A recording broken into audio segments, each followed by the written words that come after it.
So what do you got there in your hand? Steel Reserve? Yes, this here is a beer from Texas. It's from Stroh's Brewing Company in Texas. Uh-huh.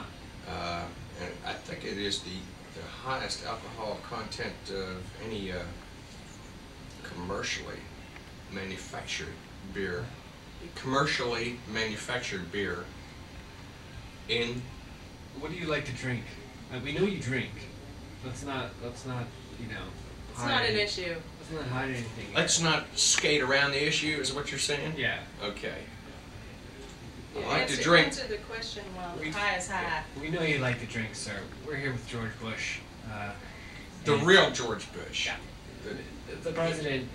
Get to know me, right? Get to know me, right? He sneaks out every once in a while, just like Bill used to. Comes into Adams Morgan here in Washington, D.C. and this is a real neighborhood. I tell you what, I like this neighborhood. It's a real neighborhood. You can go out and you can have a good time. You don't have to go out and get loaded, okay? You don't have to. You can go out and have a cup of coffee at 3 o'clock in the morning in this neighborhood. And then get loaded. You can do that too. You can find anything you want in this neighborhood. You can go out and get loaded. You can get laid. What do you like to do in this neighborhood, sir? I tell you what, it depends on what mood I'm in. If my desires are clawing at me, and you mean when you have to make some hard decisions about the President's Council on Women or something like that? Well, I tell you what, I make hard decisions every day. I make very, very hard decisions, very stand-up decisions, but that is not all of what I'm about. Sometimes I'm about just being a regular person, going out and uniting, commiserating. Oh, you're very elegant, sir. I like to be elegant. I like to be eleganated. But, excuse me, sir? Eleganated. Elevated to a condition of life that is above what is normally conditioned to. But back to my beer, what I like to drink is it's a beer from Texas, and it's good beer. And take some more questions now. Okay, yes, if you have any questions, you can call us at the studio. Now, sir, do you have any, like, chips? I have an Alcoholics Anonymous chip that I got back in 1975. Yes, I do. Do you have a chip sort of embedded in your body that, in case you get lost, they can find you? No, but people have told me I have a chip on my shoulder, and to me, it's more like a lumberyard. It's more like a lumberyard. Mm-hmm. As opposed to a chip. Yeah. I see. That's right. Who do you think who has a lumberyard on your shoulder? I tell you what, a lumbering decision would be for me. And I have to think about this. But if I think further, it'd be my father. Tell you what, my father has a vendetta against me. Papa Bush? Has he ever whipped your ass? Oh, hell yes, he has. Mr. President, when you were growing up, what was it like with a military father? Well, it's not so much the military, it was the fraternities that he was in. He was in a lot of college fraternities, and he had those fraternity paddles. And I don't know if you remember hazing. Hazing's been outlawed. We don't have hazing in this country anymore, but I grew up with hazing. And Daddy used to paddle my ass. Used to paddle my ass so damn hard that I could read those Greek letters on my buttocks. Okay? They were blistered on my ass. Okay? And then they would scab over.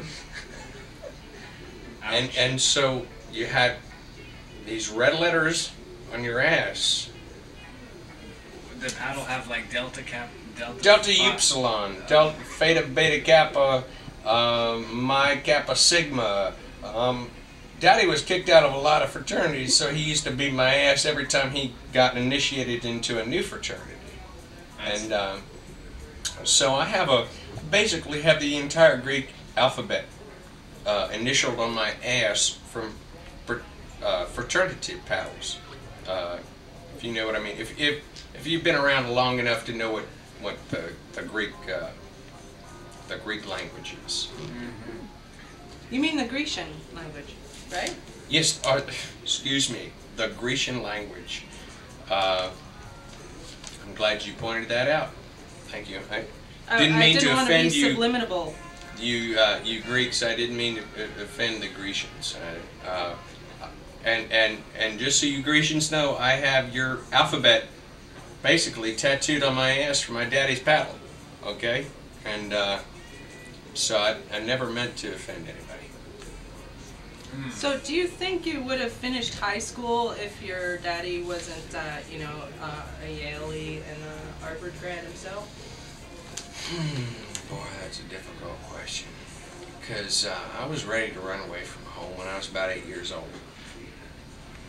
But if my daddy had not been such a disciplinarian, a disciple disciplinarian, had not steered me towards fraternities, the Greeks, the Grecians, it's a very difficult question. I don't think I can possibly answer it unless I was able to go back and relive it, and then beer, right? Well, in vino veritas, you know what that means, right? In wine is truth,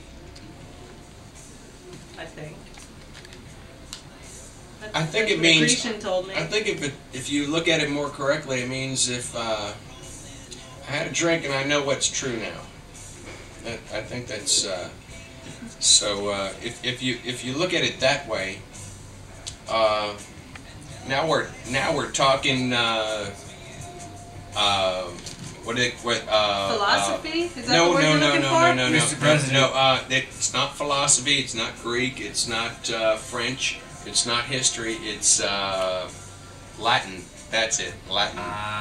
You mean Latino? Latino. Yeah. Well, the best speakers of Latin are your Latinos, and I think that they probably, if you see that history will prove itself in the future, that they will be the best lawyers because they know Latin. Because the Latinos know Latin better than everybody else. And you know what Shakespeare said, right? First thing we'll do is we'll kill all the lawyers. That's right. Mr. President, what was the transition like entering the Clinton White House? Was it sticky, or I heard there were some things missing when you got there? Was it a little hairy there? Well, the first thing that was very difficult was to get an accurate count on the silverware. But that was especially difficult because we had to transcend that against the National Depression and the Treasury. All right, because that silverware is part of the National Treasury, and if you have a depression in the National Treasury, you got a great big problem. But was it a perfect day when you became? Was it what? Was it a perfect day when you became president, sir? I tell you what, a perfect day is to wake up a little pup tent and to get something done about it. To wake up in a pup tent? Are you talking about? Wake up with a little pup tent, if you know what I mean. Let the little man make your day for you. And as I recall, I don't think I got it that day. I think I had to take down my tent on my own.